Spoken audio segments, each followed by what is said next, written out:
नमोस्तु गुरुदेव, नमोस्तु गुरुदेव, नमोस्तु गुरुदेव। और मैं आमंत्रित कर रहा हूँ बाल ब्रह्मचारिणी अनिता दीदी कटनी को, और उसके बाद तैयार रहेंगे श्री जितेंद्र जैन एडवोकेट सहपुरा भिटौनी। द्वय मुनिराजों के चतुष्पद बारंबार बारंबार नमन नमन नमन नमोस्तु महर्षि।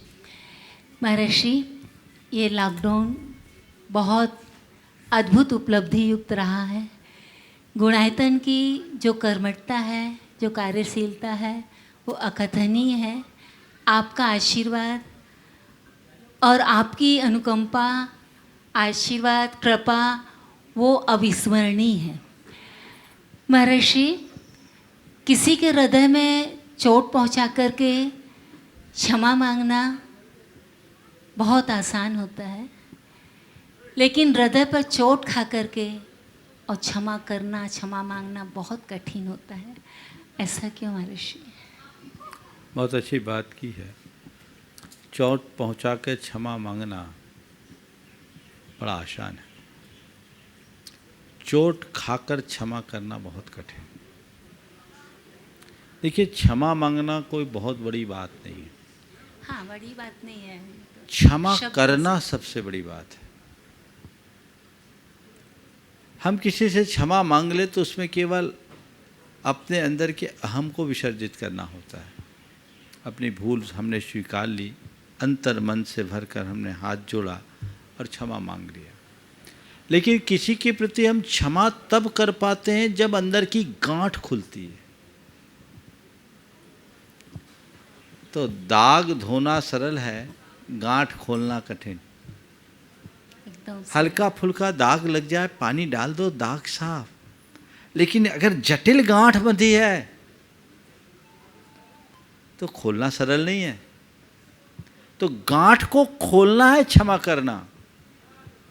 सामने वाले के प्रति मन को पानी बना लेने के बाद क्षमा किया जाता है। मैंने क्षमा किया, उपकार को सहते हुए क्षमा करना ये साधारण बात नहीं है। इसलिए क्षमा मांगने की तुलना में क्षमा करना एक विशेष गुण है। श्री जितेंद्र जैन एडवोकेट सहपुरा भिटौनी तैयार रहेंगे श्रीमती उषा सेठी सरिया। श्री के चरणों में त्रिवार नमोस्तु नमोस्तु। महाराज श्री, सिद्ध क्षेत्र या अतिशय क्षेत्रों में जो क्षेत्रपाल या क्षेत्र रक्षक जो देव होते हैं, क्या उनका हम पर प्रभाव पड़ता है? और क्या वो, हमारे पास प्रश्न आया महाराज श्री सहपुरा से, क्या वो साधु श्रावकों के साथ जा भी सकते हैं कैसे? भैया, वो जाए या न जाए, हम तो अपना प्रयोजन पूरा करें।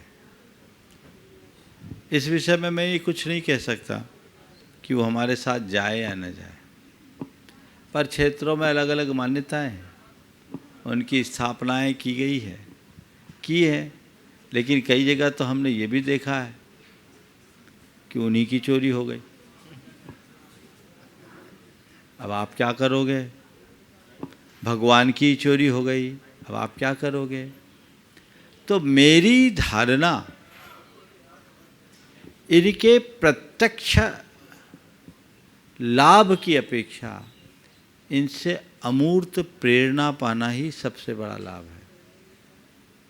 भगवान से हम प्रेरणा पाते हैं कि जीवन नश्वर है और शाश्वत है तो हमारी आत्मा का स्वरूप। भगवान के चरणों में जितने देवी देवता प्रणत मुद्रा में अंकित हैं, उनसे हम एक प्रेरणा पा सकते हैं कि संसार के सारी देवी देवता भी जब भगवान के चरणों में नतमस्तक हैं तो हमें भी सबका आकर्षण छोड़ भगवान के चरणों में समर्पित होना चाहिए। ये इनकी प्रेरणा है। रक्षा शब्द की बात है, रक्षक देव के रूप में मान्यताएं हैं, पर बहुत सारे सवाल खड़े होते हैं जब भी हम रक्षा की बात करते हैं। जब हमारे इतने सारे रक्षक देव हैं तो हमारी संस्कृति में इतने बड़े बड़े उपसर्ग क्यों आए? इसका मेरे पास कोई जवाब नहीं रहता। कहाँ गए वे रक्षक देव? भगवान ऋषभ देव से लेकर भगवान महावीर तक कितने महामुनियों के जीवन में भयानक उपसर्ग आए। खुद पारसनाथ पर कितना उपसर्ग आया, और भगवान महावीर के बाद से लेकर आज तक कितने बड़े बड़े उपसर्ग हुए। हमारे कितने तीर्थों का ध्वंस हुआ। कितने बड़े बड़े मंदिरों को तोड़ा गया, कितनी बड़ी बड़ी मूर्तियों को खंडित किया गया,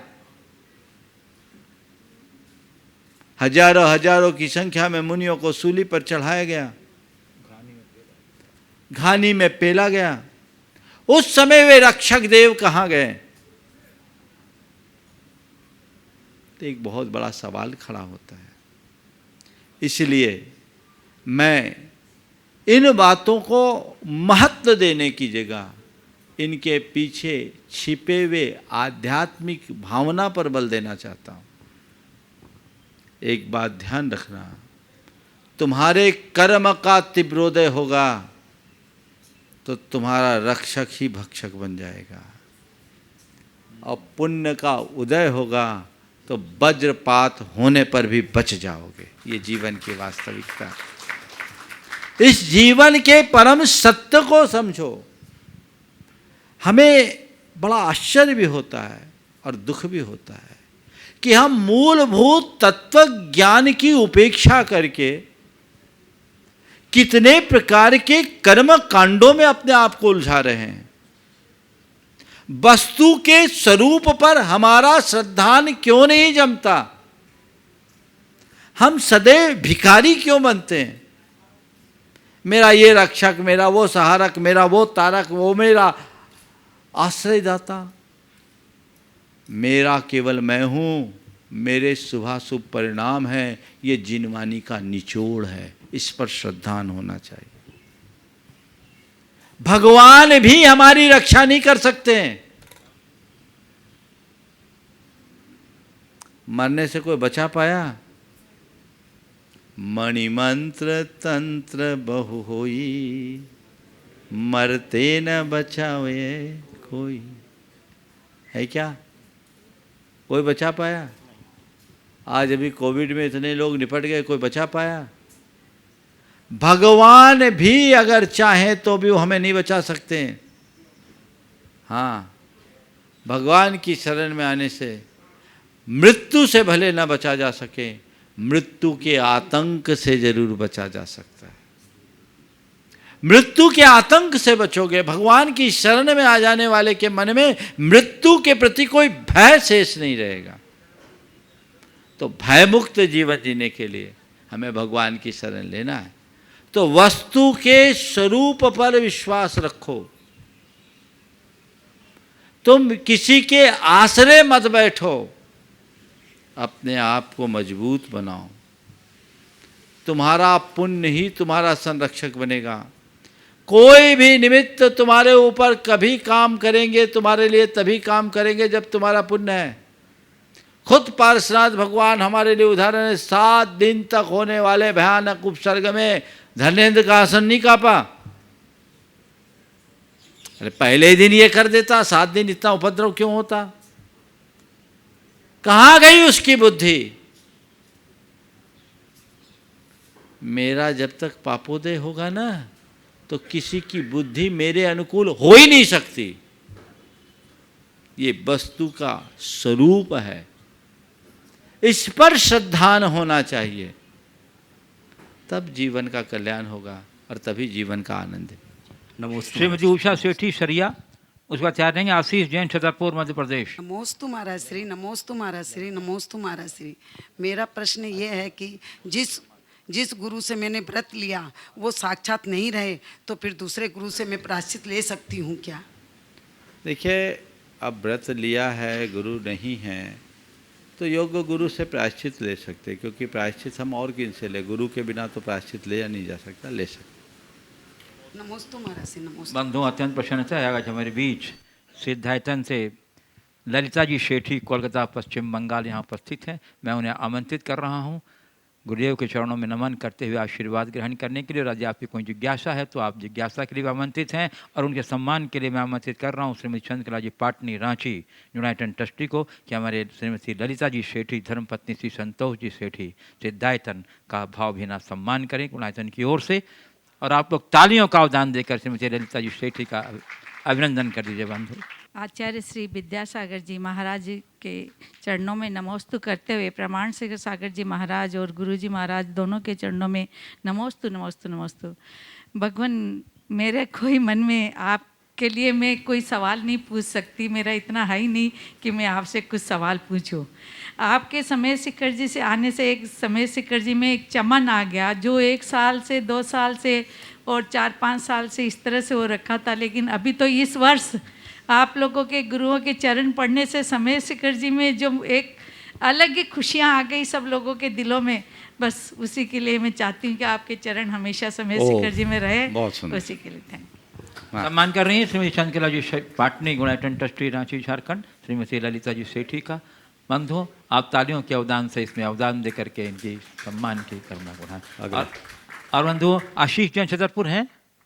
नहीं है। उषा हैं जब, हाँ प्रश्न कीजिए। उसके बाद तैयार रहेंगी उषा छावड़ा कोलकाता, और उसके बाद अलका जैन डाल्टनगंज।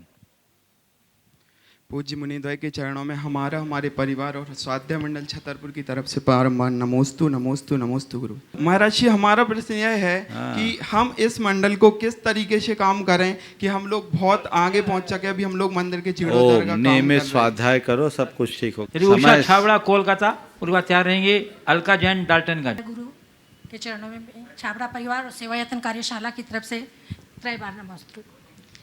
मेरा बहुत ही ज्वलंत प्रश्न है गुरुदेव,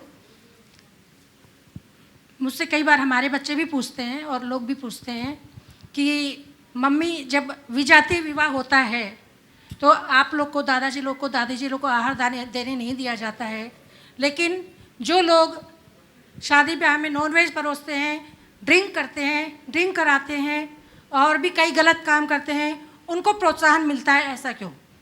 देखिए, गलत काम करने वाले को कभी प्रोत्साहन नहीं देना चाहिए। अगर ऐसा है तो ये गलत है।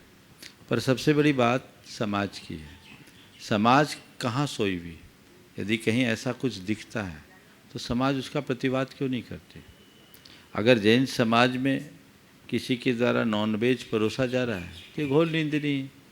पर मैं लोगों से कहना चाहता हूँ, लोग मूक दर्शक बन करके क्यों रह जाते हैं? क्योंकि वो धनाढ्य होते हैं। धनाढ्य तो बहुत लोग होते हैं। आपके अंदर समाज की ताकत के आगे किसी की ताकत नहीं होती। उनके अंदर भी इतना चरित्र बल होना चाहिए कि अगर कहीं ऐसी जगह है जहाँ घोर हिंसा और पाप है, हम उसकी अनुमोदना क्यों करें? हम पाप के भागीदार क्यों बने? उल्टे पैर लौट आए। जिस दिन समाज में ऐसी चेतना जग जाएगी, ये सारा बितंडा अपने आप शांत हो जाएगा। इससे जो गलत है, हमें गलत को दूर करना ही चाहिए। अलका जैन डाल्टनगंज झारखंड, और उसके बाद कुछ जो ऑनलाइन जिज्ञासाएँ हमारे पास हैं। मैं डाल्टनगंज जैन समाज और अपने पूरे परिवार की तरफ से महाराज जी के चरणों में त्रय बार नमोस्तु नमोस्तु नमोस्तु। महाराज जी, मैं प्रश्न कुछ और पूछने आई थी, मगर यहाँ संगा समाधान में सुनते सुनते मेरा प्रश्न ही बदल गया। एक्चुअली मैं हर साल यहाँ समय शिखर जी में अपनी शादी की सालगिरह पे दर्शन करने आती थी, और इस बार भी वही इच्छा थी, लेकिन बच्चों की इच्छा के आगे मजबूर हो गई और बच्चों ने मुझे घुमाने ले गए और हम लोग सब घूमते हुए नेतरहाट की तरफ जा रहे थे। पता नहीं कैसे कल रात को सबका मन बदल गया और हमारी गाड़ी शिखर जी की तरफ घूम गई। महाराज जी, इसे मैं अपना पुण्य का उदय समझूं या कुछ और? अब ये समझ लो, पुण्य का उदय था इसलिए सुयोग बना। आपके दर्शन हो गए महाराज जी। आज मेरी 25वीं शादी की सालगिरह बहुत है। अच्छा। आपका- चलिए रांची से श्री विजय कुमार पांड्या नमोस्तु पूर्वक पूछ रहे हैं, गुरुदेव आपके मुखारबिंद से शांति धारा सुनना और जुनेम देव के दर्शन करना बड़ा ही सुखद है। कृपया इसका अर्थ समझाएं। अष्टप्रातिहार क्या है? 64 रिद्धियाँ क्या होती हैं? जो रिद्धियाँ 64 होती हैं तो 48 रिद्धियाँ क्यों? इन 48 रिद्धियों के बारे में और विस्तृत जानकारी कहाँ, किस ग्रंथ से समझे जा सकते हैं? कृपया समाधान। देखिए, ये जो शांति धारा कराई जाती है हमारे द्वारा, जो मुख्य रूप से शांति धारा यहाँ गुणायतन में होती है, अन्य भी कई स्थानों में, इस शांति धारा में रिद्धि मंत्र है, बीजाक्षर युक्त मंत्र है। इनमें प्रारंभ में भगवान के अष्ट प्रातिहार्यों के साथ जुड़े हुए पिंडाक्षरों का उल्लेख है। हम जानते हैं भगवान के अष्ट प्रातिहार्य हैं, वे हैं आपके जाकर के अशोक वृक्ष, छत्रत्रय, चांवर, भामंडल, सिंहासन, दुंदभी, ये 8 हो गए। तो ये 8 प्रातिहार्य भगवान के साथ हमेशा रहते हैं। प्रातिहार किसे बोलते हैं? तीर्थंकरों के महिमा बोधक चिन्हों को प्रातिहार कहते हैं।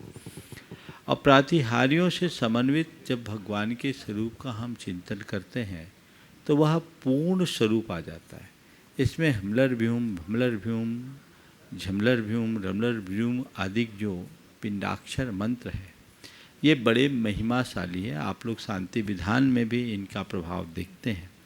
इनके बारे में कभी विस्तार से मैं चर्चा करूंगा, पर मैं एक पंक्ति में ये कहूँगा कि ये अचिंत शक्ति संपन्न मंत्र है जो हमारे जीवन की सब प्रकार की बाधाओं के निवारण का मार्ग प्रशस्त करते हैं। इसलिए अष्टप्रातिहार्य से युक्त भगवान का हम स्मरण करते हैं। इसके उपरांत नमो जिनानम नमो ओहि जिनानम आदि जो मंत्र है ये गणधर वलय के मंत्र है। ये गणधर वलय के मूल मंत्र हमारे सठखंडागम में आए हुए। ये कृति अनियोग द्वार में धवला की 9वीं पुस्तक में इनका उल्लेख है। ये मूल सूत्र है जो गणधर कृत सूत्र है। इनकी अपनी महिमा है, इनका अपना प्रभाव है, इसलिए इनको उस तरीके से लेना चाहिए। धवला में इसका वर्णन है और इन रिद्धियों के बारे में आपको विशेष रूप से जानना है। जैन तत्व विद्या में सभी रिद्धियों का उल्लेख है। रिद्धियाँ 48 क्यों 64 होती है?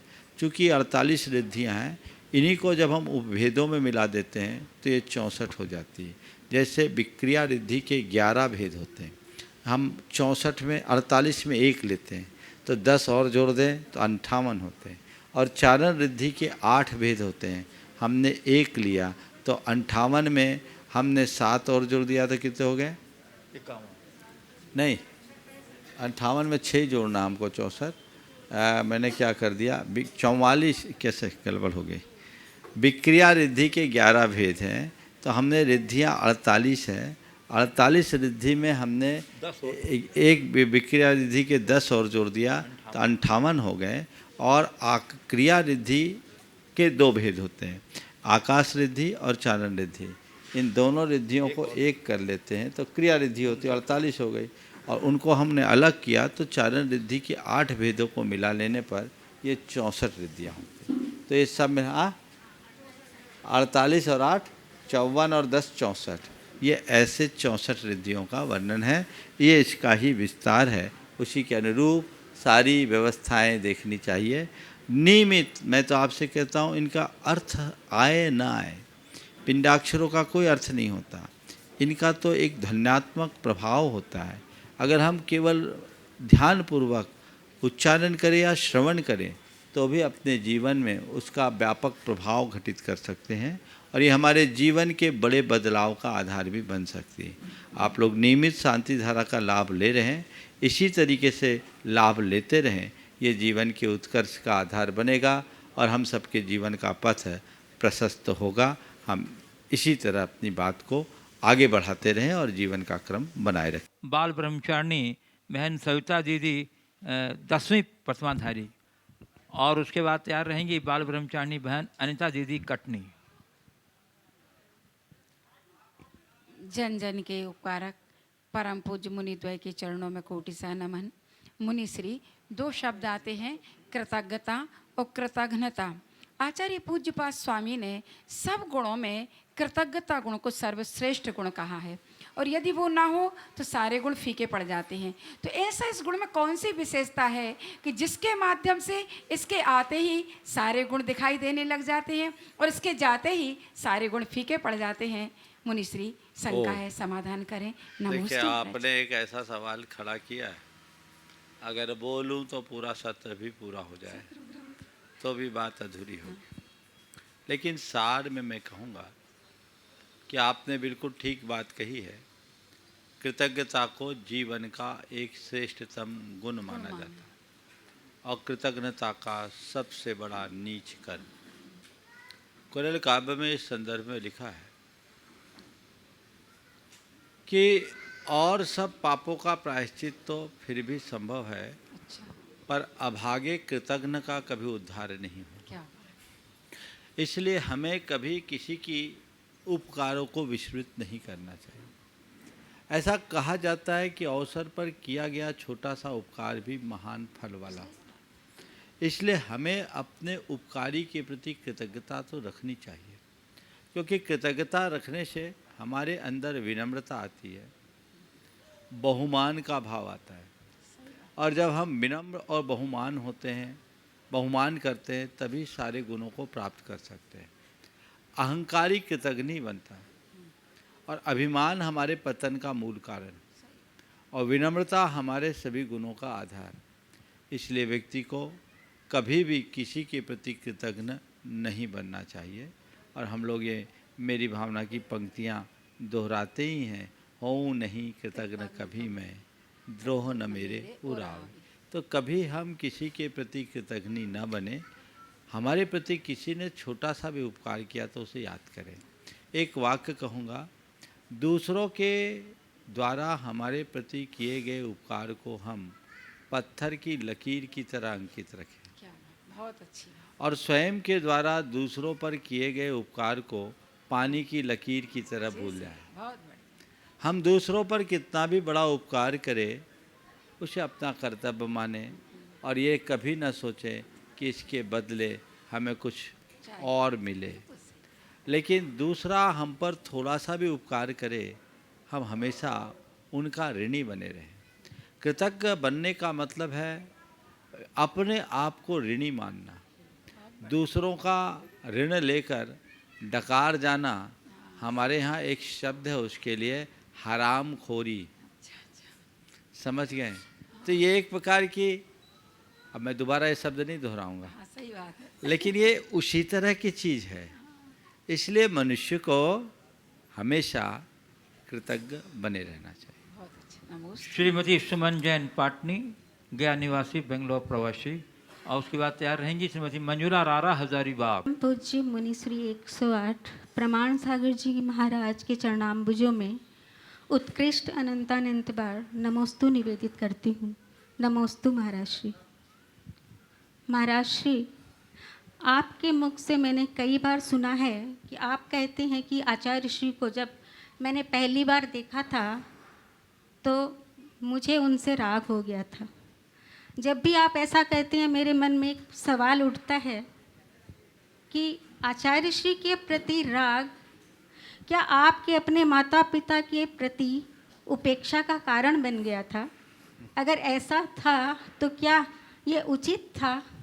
आपके इमोशंस कैसे थे अपने माता पिता के प्रति, मैं जानना चाहती हूँ महाराज श्री। देखिए, निश्चित गुरुदेव के प्रति जबरदस्त आकर्षण था, वो राग था, और उसी राग से आकृष्ट होकर मैंने अपने आप को गुरु चरणों में अर्पित किया था।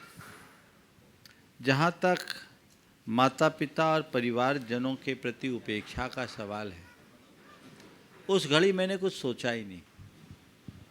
ये स्वाभाविक है, जब मनुष्य किसी के प्रति आकृष्ट हो जाता है तो बाकी सबको भूल जाता है। आप आज पूछ रहे हो उस समय क्या इमोशंस थे, मुझे कुछ स्मरण ही नहीं है कि मैं कुछ सोचा भी। मैंने तो कुछ सोचा ही नहीं, बस चल पड़ा और निकल पड़ा। हाँ, आगे चलकर जब मुझे समझ आई और मैंने अपने आप को पहचाना, अपनी आत्मा को पहचाना, तो मुझे लगा कि ये संसार और संसार के संयोग महज संयोग है। इनमें आसक्त होना हमारी अज्ञानता है और इनके पीछे तो हम भव भ्रमण करते आए। हमें अपना सब कर्तव्य करना चाहिए, लेकिन किसी के साथ आसक्त नहीं होना चाहिए। तो वो अपनी अपनी जगह है। राग से मैं वैराग्य की ओर बढ़ा हूँ, ये मेरा सौभाग्य।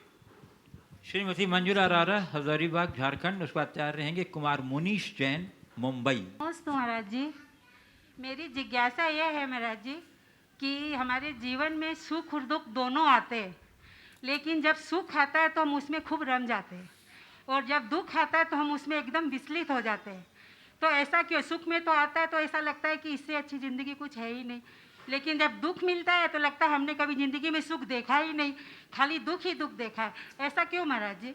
यही संसार, लोगों को मिठाई अच्छा लगता है, मिर्ची अच्छी नहीं लगती। सुख दुख दोनों जीवन के अंग हैं। इस सच्चाई को जानने वाले व्यक्ति न सुख में ज़्यादा अभिमान करता है और न दुख में कभी मन में दीनता लाने देता है। लेकिन जो इस यथार्थ को नहीं जानता, वो सुख में मग्न हो जाता है और दुख में घबरा जाता है। संत कहते हैं जीवन की वास्तविकता को समझो, जीवन सुख दुख से परे है, इसे जानो। जिसे हम सुख समझते हैं वह भी कर्म की परिणति, और जिसे हम दुख मानते हैं वह भी कर्म का परिणाम है। हमें चाहिए कि हम इन दोनों से ऊपर उठे और सुख दुख से ऊपर की भूमिका में अपने आप को स्थापित करें। कुमार मुनीश जैन मुंबई, और उसके बाद तैयार रहेंगी श्रीमती सुषमा विनोद जैन सागर। नमोस्तु महाराज श्री, नमोस्तु महाराज श्री, नमोस्तु महाराज श्री। मेरा प्रश्न यह है कि जब हमारे पेरेंट्स हम पे गुस्सा करते हैं, हम सोचते हैं कि हमारे पेरेंट्स हमेशा हम पर गुस्सा ही करते हैं, लेकिन बाद में हमें एहसास होता है कि वो हमारे भले के लिए ही हम पर गुस्सा करते हैं। लेकिन जब वो फिर से गुस्सा करते हैं तब हम इस बात को क्यों भूल जाते हैं महाराज श्री?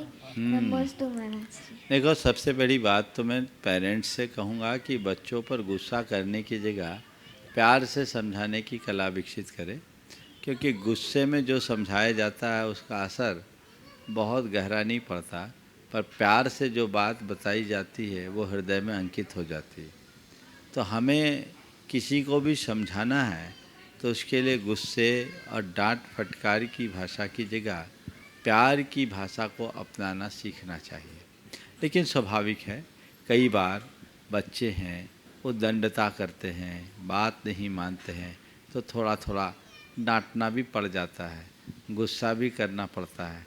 लेकिन उस समय बच्चों को ये चाहिए कि मेरे माता पिता या हमारे शिक्षक भी यदि हमें डांट रहे हैं तो हमारे भले के लिए डांट रहे हैं, क्योंकि वो हमारा अच्छा चाहते हैं। हमारे सबसे बड़े वेल विशर अगर कोई हैं तो हमारे पेरेंट्स हैं, ये विश्वास मन में आना चाहिए। तो डांट अगर दे तो घबराना नहीं चाहिए, दुखी नहीं होना चाहिए, अपितु मन में ऐसा संकल्प लेना चाहिए कि अब हम उनको दोबारा डांटने का अवसर ही नहीं देंगे। समझ गए? और कभी दोबारा डांट पड़े तो फिर सोचना चाहिए हमारी गलती पे डांट हुई, बिना वजह के डांट नहीं हुई, हमें संभालना चाहिए और अपने मन के गुस्से को कंट्रोल करना चाहिए। प्रियंका जी, नमोस्तु महाराज श्री। प्रश्न नहीं है, चलिए आप पूछ रहे हैं। प्रियंका जैन। नमोस्तु भगवान। भगवान, कल मैं एक बात ये कहना भूल गई थी कि जब इसने सुनाया दर्शन स्तुति ना, तब क्लिक भी हुआ मेरे माइंड में बाद में कि जो प्रामाणिक पाठशाला है उसका बहुत योगदान है मेरे बच्चों के जो सीख रहे हैं जो संस्कारों में, और मतलब उन लोगों का मैं यहाँ से धन्यवाद देना चाहूँगी, और गुरुदेव उन लोगों ने आपसे आशीर्वाद भी मांगा है। देखिए, मैं आपके माध्यम से सभी से कहूँगा, प्रामाणिक समूह के द्वारा जो पाठशाला संचालित की जा रही है उससे एक बड़ी क्रांति हो रही है और आप सबको अपने बच्चों को इससे जोड़ना चाहिए। जो लोग जोड़ रहे हैं उनके बच्चों में बहुत बड़ा परिवर्तन है, उदाहरण आपने सामने देखा है।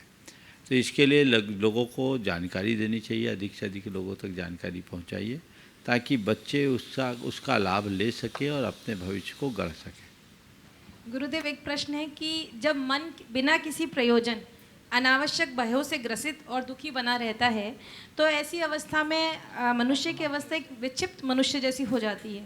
फिर भी उसके मन में देवशास्त्र गुरु के प्रति अटूट श्रद्धान होता है कि मेरे गुरुवर या मेरे प्रभु ऐसी मुझे रेकी देंगे या ऐसा कुछ मन दृढ़ संकल्पित हो जाता है कि वो भयों से और घबराहट से मुक्ति उसे मिल जाएगी। जैसे बालक अपनी माँ की शरण लेता है, इसी तरह भक्त अपने भगवान की। तो गुरुदेव आशीर्वाद दें और ये बताएं कि अपने गुरुदेव से ऐसा चाहना अनुचित तो नहीं? देखिए, बात सही है। जीवन में यदि कोई दुविधा है तो उस दुविधा को मिटाने वाला कौन है? अगर हम गुरुजनों के पास अपनी व्यथा कथा प्रकट करते हैं, उनसे मार्गदर्शन लेते हैं, एक मोटिवेशन लेते हैं, तो हम बहुत सारे अंधविश्वासों से बच सकते हैं। नहीं तो जब व्यक्ति किसी तरह से पीड़ित होता है, सही मार्गदर्शन के अभाव में 10 तरह के ठटकर्म करते रहता है और उससे उसे भारी नुकसान होता है। हमें जो कुछ भी मानसिक या शारीरिक व्याधियां हैं उनके लिए हमें 2 ही स्तर पर काम करना चाहिए। एक तो जो मेडिकल एड है वो, और दूसरा उसकी आध्यात्मिक चिकित्सा। सद्गुरुओं के सानिध्य से, उनकी प्रेरणा से हम अपनी अच्छी चिकित्सा करा सकते हैं। उस चिकित्सा के लिए हमें प्रयास करना चाहिए और अगर मन में विश्वास हो तो बहुत जल्दी वो सब चीज़ें ठीक भी हो सकती है। स्वाभाविक है, कई लोगों के साथ अनावश्यक विचार उत्पन्न होने लगते हैं और काल्पनिक भय मन को सताने लगता है। ऐसे लोगों में बहुत लोग मेरे संपर्क में हैं जो केवल प्रवचन सुनकर के इससे बाहर निकले, कभी आए भी नहीं, कुछ बोला भी नहीं, लेकिन प्रवचन को ही अपने लिए मार्गदर्शन माना। वो ओवर थिंकिंग से बचे, नकारात्मक बातों से बचे, अपने मन के काल्पनिक भयों से बाहर हुए। कई लोगों ने भावना योग करके अपने आप को इससे बाहर निकाला है। गुरुजनों का आशीर्वाद भी उनके मनोबल को बढ़ाता, आत्मविश्वास को जगाता है, उससे भी लोगों के जीवन में बदलाव आया है। तो ये चीज़ें उस तरीके से प्रस्तुत करना गलत नहीं है, पर कोशिश करनी चाहिए इसका सॉल्यूशन स्थायी रूप से निकालने का। श्रीमती सुषमा विनोद जैन सागर और उसके बाद तैयार रहेंगी Shrimati Heera Gangwal, grant and trustee Guwahati. दया गुरुदेव के चरणों में नमोस्तु नमोस्तु।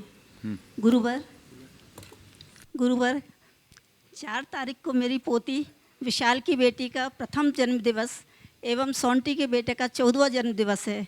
मैं उनके लिए आशीर्वाद की फिर से बोलो। 4 तारीख को विशाल की बेटी का प्रथम जन्म दिवस एवं 4 तारीख को ही सोंटी के बेटे का 14वां जन्म दिवस है।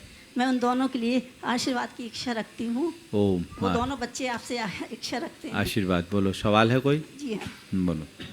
भगवान महाराज श्री, आज ये वर्तमान में जो वायरस है अज्ञात है, हमें दिख नहीं रहा, फिर भी हम उससे भय खा रहे हैं। और ईश्वर भी अज्ञात है जो हमें दिख नहीं रहा, मगर श्रद्धा है, और श्रद्धा से उनको इतनी श्रद्धा है कि उनका हर कुछ मान लेते हैं। तो क्या ये वायरस, ये भय हमारा उस माध्यम से दूर नहीं हो सकता? देखिए, वायरस दिख नहीं रहा है, लेकिन उसका प्रभाव हमें प्रकट रूप में दिख रहा है, और इसी से हमारे मन में भय ज़्यादा है। जितना वायरस से डर है, यदि उतना भगवान पर विश्वास हो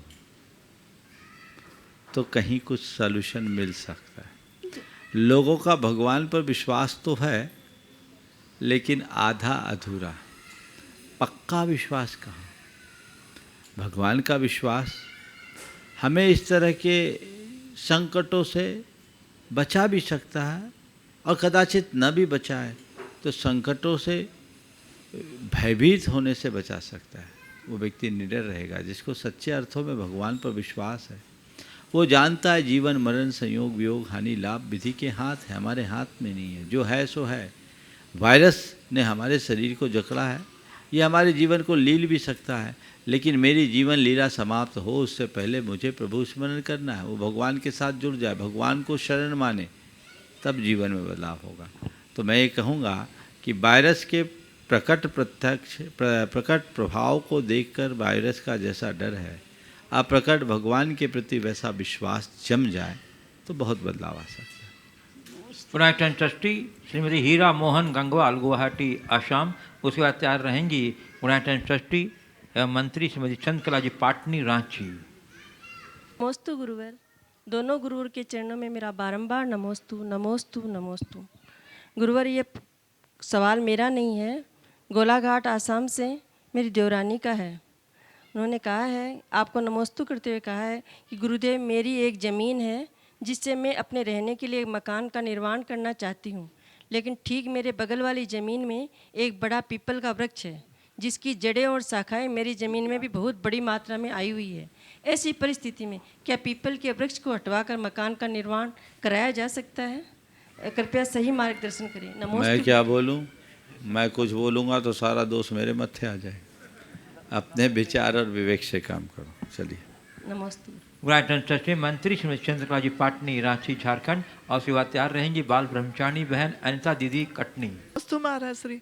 महाराज श्री, पंछी अपने बच्चों के लिए घोंसला बनाकर छोड़ते नहीं हैं, वो उनको उड़ने की कला सिखाते हैं, और ये इंसान अपने बच्चों की बहुत चिंता करता है, ऐसा क्यों? मुझे एक ही बात समझ में आती, बहुत अच्छी बात कही। पंछी अपने बच्चों के लिए घोंसला बनाकर नहीं छोड़ते, उन्हें केवल उड़ान भरना सिखाते हैं। लेकिन इंसान अपने बच्चों के लिए बहुत कुछ करना चाहता है, करता रहता है, ऐसा क्यों? इसके संदर्भ में मुझे एक ही बात समझ में आ रही है कि पंछियों के लिए केवल पेट है, इंसान ने अपने साथ पेटी अटैच कर रखी है। अगर इंसान के साथ केवल पेट होता है, इंसान केवल पेट तक सीमित होता ना, तो ये मगजमारी होती ही नहीं, फिर ये आपाधापी ये दौड़ धूप का सवाल ही नहीं होता। पेट के साथ पेटी लगी है। मनुष्य अपनी आवश्यकताओं के लिए कम, अपनी आकांक्षाओं से ज़्यादा दुखी है। सीखना चाहिए। जैसे पक्षी अपने बच्चों को उड़ना सिखा देते हैं तो घोंसला वो खुद बना लेते हैं। आज भी अपने को चाहिए कि हम ऐसा ही कुछ आदर्श अपनाएं। संतान को पढ़ा लिखा कर सुयोग्य बनाएं, उन्हें अपने पैरों पर खड़े करें, लेकिन उनके लिए इतना जोड़कर उन्हें निर्भर न बना दें। आज से कुछ वर्ष पूर्व बिल गेट्स का एक स्टेटमेंट मैंने पढ़ा था, जब उन्होंने अपनी संपत्ति का बहुभाग परमार्थ के कार्य में लगाने की घोषणा की थी। तब ये कहा था कि मैं अपनी सारी संपत्ति को परमार्थ के कार्य में लगाऊंगा, संतान को नहीं दूंगा। 90% या 95% संपत्ति की बात उन्होंने की थी। उसमें एक टिप्पणी की थी कि ऐसा करने से, अगर संतान को देता हूं तो ऐसा करने से न समाज का भला होगा न संतान का। मुझे समाज का भी भला करना है, समाज में हम चैरिटी करेंगे तो, और संतान को अगर हम उसके सामने कुछ चैलेंजेस देंगे तो वो संतान अपना विकास कर पाएगी। तो आज जो लोग अपने संतान के व्यामोह में अपने जीवन को होम देते हैं, उन्हें सोचना चाहिए। अपने लिए भी सोचो। बच्चों को पढ़ा लिखा कर योग्य बना दो, अपने पैरों पर खड़ा कर दो, और बहुत है तो उनके लिए इतना आधार भर दे दो कि वे उठ करके खड़े हो जाए, अपना भविष्य बना सके। लेकिन उनके लिए सब कुछ तुम करो, उनकी सारी चिंताएं तुम ओढ़ लो, तो ये सच्चे अर्थों में बच्चों की प्रतिभा के साथ अन्याय है। उनके लिए मोह नहीं करना चाहिए। उन्हें खुद उड़ान भरने की क्षमता विकसित करने का अवसर देना चाहिए। हालांकि आजकल मैंने ये देखा एक बड़ा बदलाव आया। मैं वाराणसी में था, एक परिवार आया, उनका बेटा BHU से IIT कर रहा था। तो बात बात में उसने कहा, महाराज मुझे कुछ नहीं, थोड़ा सा सोच रहा हूँ बच्चों के लिए और कर लूँ, फिर तो आपकी सेवा में आऊँगा। बेटा वहीं बैठा था। उसने कहा, पापा आप हमारे लिए कुछ मत करिए, आप तो जो करना है कर लीजिए, जितना लगाना है लगा दीजिए, आप अपने आप को भी लगा दीजिए, हमें कोई दिक्कत नहीं है, क्योंकि हमको आपने इस लायक बना दिया, हम पढ़ लिख कर योग्य हो जाएंगे, हम अपनी ज़िंदगी अपने आप बना लेंगे। आपसे निवेदन है, हमें बनाने के लिए आप अपनी ज़िंदगी मत बिगाड़िए। क्या सोच, मुझे बहुत अच्छा लगा। तो तुम क्या कर रहे हो, किस व्यामोहों में पड़ रहे हो? यथार्थ का विचार करना चाहिए। हर व्यक्ति को एक बात अपने गांठ में बांध लेना चाहिए कि चक्रवर्ती का पुण्य चक्रवर्ती के साथ चला जाता है। आपने कभी सुना कि किसी चक्रवर्ती का बेटा चक्रवर्ती बना हो? क्या हुआ? चक्रवर्ती के जाते ही सब खत्म। क्यों? जिसके निमित्त से आया था उसके रहते हुआ, चला गया, सब चला गया। तुम चाहे कितना भी जोड़ क्यों न लो, तुम चाहे कितना भी अंबार लगाकर क्यों न जाओ, संतान का यदि पुण्य होगा तभी वो उसका उपभोग कर सकेंगे। यदि पुण्य छीन होगा तो सब वो मिटा देंगे, विनष्ट कर देंगे। तो ये सत्य समझना चाहिए और ज़्यादा मोह में नहीं फंसना चाहिए। कर्तव्य का अनुपालन हो और मार्ग में प्रतिबद्धता, यदि ये बात जीवन में जुड़ जाए तो हमारा जीवन धन्य होगा। इस प्रकार आज के इस सत्र को परम पूज्य गुरुदेव के चरणों में नमन अर्पित करते हुए मैं यहीं पर विराम दे रहा हूँ। बोलिए परम पूज्य आचार्य गुरुवर श्री विद्यासागर जी महाराज की जय।